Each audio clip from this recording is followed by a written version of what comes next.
Good morning, my student. Nice to meet you again. So, this is the last topic that I will telling to you about global human resource management. So, what is human resource management?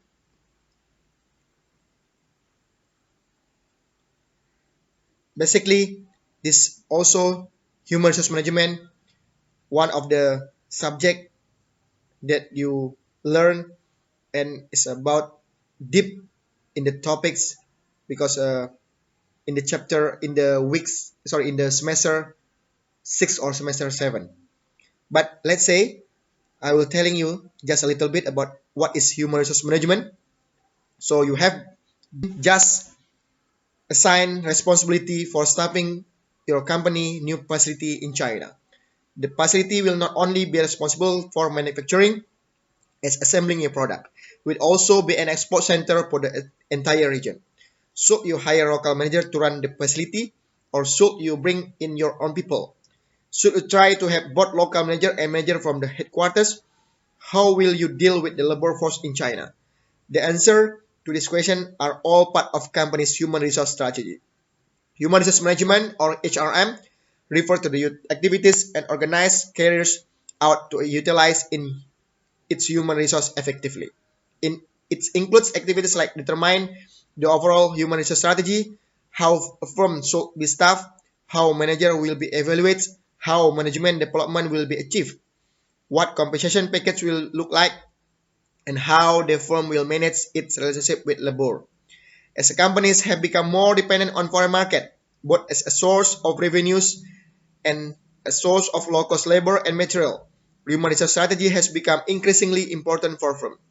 What is the link between strategy and HRM? It is critical that the firm human resource strategy to be congruent with the firm strategy.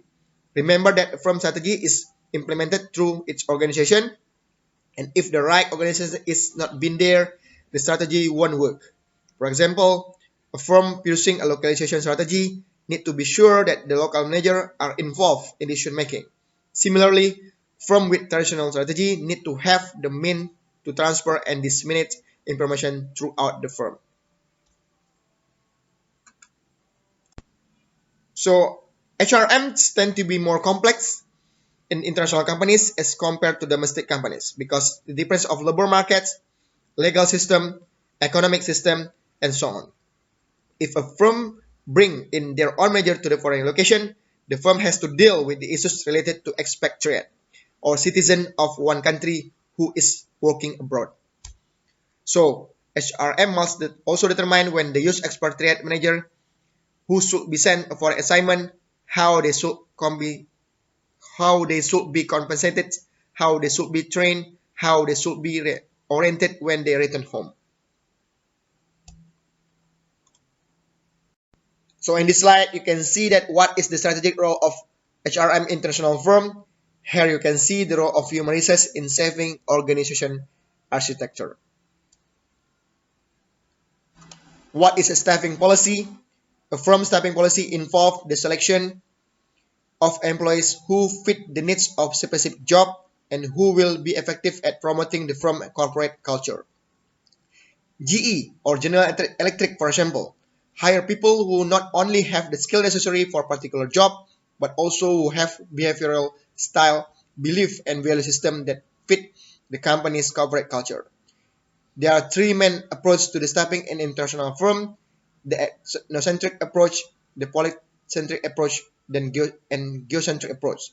So for the next slide, you can read by or study by because I have wrote in the notes below what is ethnocentric approach, and I also given you some example from the company.